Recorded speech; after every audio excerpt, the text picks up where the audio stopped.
कंजूस सेठ की कहानी। एक समय की बात है, एक नगरी में एक लोभी लाल सेठ रहता था। वैसे तो आप नाम से ही समझ गए होंगे, लोभी इतना कि चमड़ी चली जाए पर दमड़ी ना जाए। मुंजी ऐसा था कि धूप सर्दी कुछ नहीं दिखता, बस भाग दौड़ केवल धन के लिए करता रहता।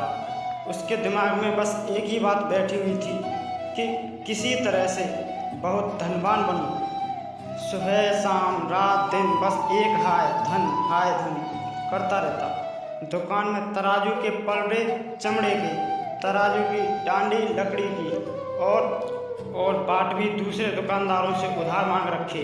अपना एक पैसे का खर्च नहीं करता। दुकान में जाकर रोज दीपक जलाता और कहता, हे भोले शंकर, तू तो बड़ा दयालु है, मुझे एक बार धनवान बनने का मौका दे।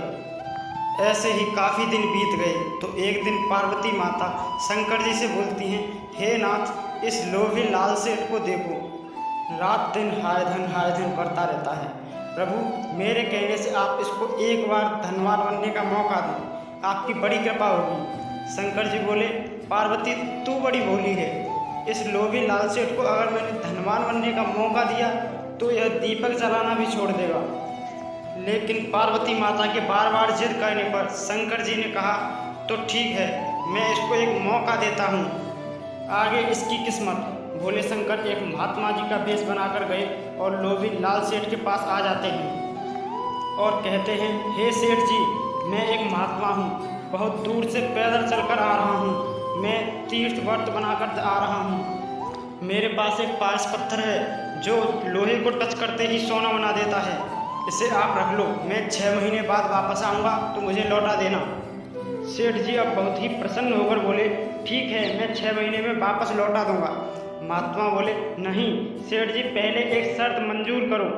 सेठ जी, कैसी शर्त? महात्मा, पहली शर्त, आप अपने बही खाते में आज की तारीख लिखो और अगले आने वाले 6 महीने की तारीख लिखो। जिस तारीख को मैं आऊँगा उस दिन पारस पत्थर मुझे देना होगा और कोई बहाना नहीं चलेगा। 6 महीने बाद आपके पास 1 मिनट भी नहीं छोड़ूंगा। सेठ ने कहा, ठीक है, आप यकीन रखिए, मैं आपको आते ही दे दूंगा।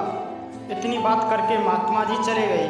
लोभी लाल सेठ बहुत खुश था और मन ही मन में सोचने लगा, अब मुझे धनवान बनने से कोई नहीं रोक सकता, मैं पूरी नगरी का लोहा खरीद कर सोना बना दूंगा।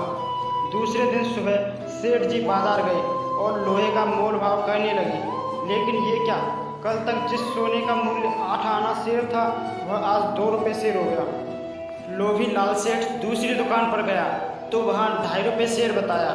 इसी तरह वह हर दुकान पर पूछता रहा और महंगा सुनकर आगे चलता गया। इस तरह वह पूरा दिन बाजार में घूमता रहा लेकिन लोहा नहीं खरीद पाया, क्योंकि लोहे का भाव उसे बहुत ज़्यादा लग रहा था। आखिर शाम हो गई तो सेठ जी ने सोचा, कल सस्ता हो जाएगा तब खरीदेंगे। यह कहकर घर चला गया। अगले दिन सेठ जी फिर बाजार गए और लोहे का भाव पूछने लगे। पूछते ही उसे करंट सा लगा, क्योंकि आज लोहे का भाव 3.5 रुपये शेर था। सेठ निराश होकर अपने घर चला गया और कल का इंतज़ार करने लगा। अगले दिन वह फिर बाजार जाता है, लोहे का भाव और महंगा था।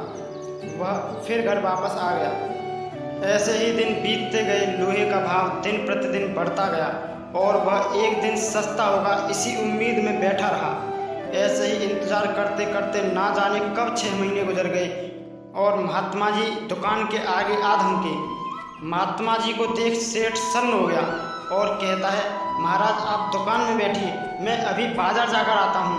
महात्मा जी ने कहा, नहीं, मैंने कहा था मेरे आने के बाद 1 मिनट भी नहीं छोड़ूंगा, ला मेरा पारस पत्थर दे दे। अब सेठ इधर उधर ताकने लगा और दुकान में कोई लोहे का सामान ही नहीं था। तराजू की डंडी लकड़ी की थी, पलड़ा चमड़े का था। आखिर दुखी होकर सेठ ने पारस पत्थर महात्मा जी को दे दिया। महात्मा वहाँ से चले जाते हैं और सेठ जी सिर पकड़कर रोने लगता है, हाय मैं कितना कंजूस हूँ, मैं 2 रुपये शेर का लोहा नहीं खरीद सका। अगर मैं 10 रुपये शेर का लोहा भी खरीद लेता तो आज मैं सबसे बड़ा धनवान होता। तो दोस्तों, हमें इस कहानी से ये सीख मिलती है कि हमें ज़रूरत से ज़्यादा भी कंजूस नहीं होना चाहिए। तो दोस्तों, आपको ये कहानी कैसी लगी हमें कमेंट सेक्शन में बताएं। अगर वीडियो अच्छी लगी हो तो वीडियो को लाइक और चैनल को सब्सक्राइब कीजिए। धन्यवाद।